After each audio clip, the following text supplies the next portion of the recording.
Nasaan siya ngayon? Hanapin niyo at ibalik siya rito ngayon din. Huminahon lang kayo, Chairman. Don't worry.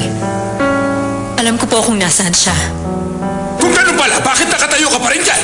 Sabihin mo, baka na ba uli ito ni Ethan? Pababalikan ko na po siya. Sige, ibalik mo siya rito agad.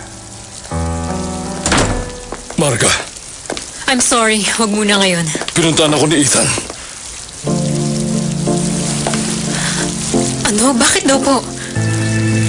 Tinanong niya kung alam mo ang tungkol sa papa niya. Kaya ko lang naman yung sinabi sa'yo. Para tumigil ka na. Kung gano'n, anong sinabi niyo sa kanya? Kinampihan niyo po ba siya?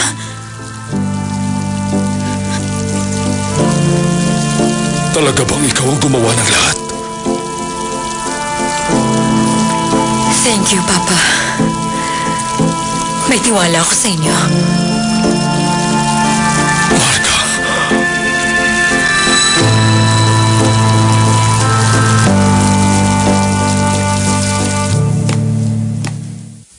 Ano pang hinihintay mo? Magpaliwanag ka na. Bakit tayo nag-grocery shopping? Ay, napakamanhid naman ng taong to. Binigyan ko lang siya ng oras para makapag-shower. Boss, isang tenderloin steak sa amin. Yung malaki, Yes, sir. Malakas kumain ng prinsesa na yun. Kaya naman malaking steak ang in-order ko. Hindi ko tinatanong. Alam mo kung anong gusto ko? Tenderloin din. Bakit? Dahil gusto ko kung anong gusto ng prinsesa. Ikaw, Prof, anong gusto mo? Sige lang, ako magbabayad.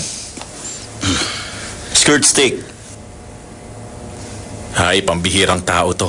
Huwag mong piliin yung pinakamahal porque ako magbabayad. Ang piliin mo, yung pinakagusto mo.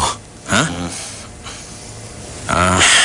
Boss, yung tenderloin gawin mo ng 3 kilos. Ito namang skirt steak, 150 grams lang, okay?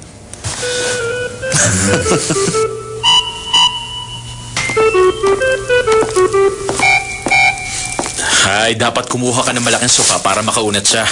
Ha? Meron ka bang kumot? Meron, kaya huwag ka nang humarang dyan.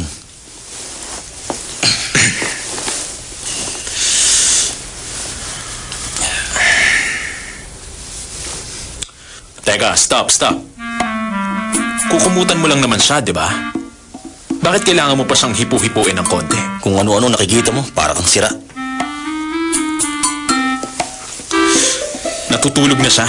Doon na tayo mag-usap. Ikaw lang naman na maingay. Sinubukan mo pa siyang dalhin sa Egypt dati. Kalimutan mo na nga yun. Matagal na yun. Pero, ba't mo siya dinala rito sa bahay? Sure ka? Gusto mong malaman? What do you mean?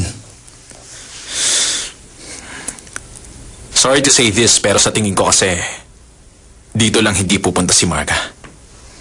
Kahit alam niyang nandito kami. Alam mo, Ethan, parang wala kang kaalam-alam pagdating kay Marga. Sa tingin ko kasi, si Marga ang kawawa rito dahil masasaktan na naman siya ng dahil sa'yo.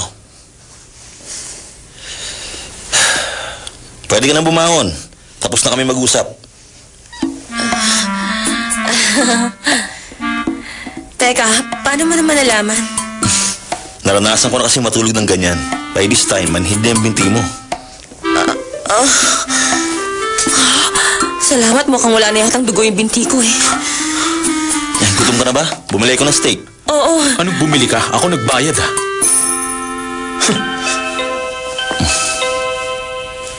Tingin ko si Marga na yan. Anong gagawin natin? Kakausapin ko siya. Hindi. Ako ang dapat gumawa nun. Papasukin mo siya.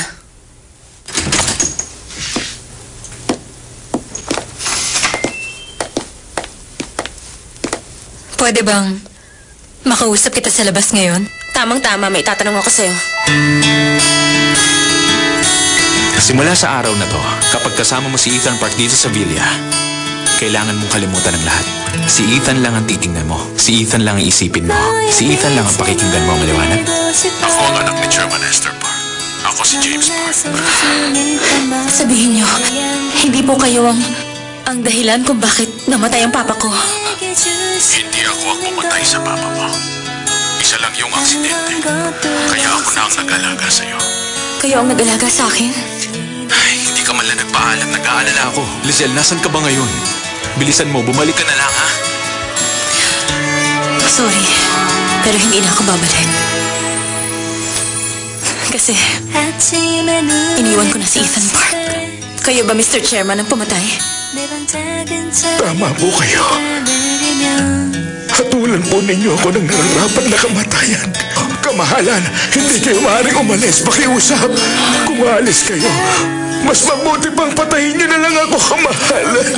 Kahit anong mangyari, kakampi mo ko. Gagawin ko yan dahil gusto ko. Kung gusto mo akong kampihan, tulungan mo akong huwag maging prinsesa.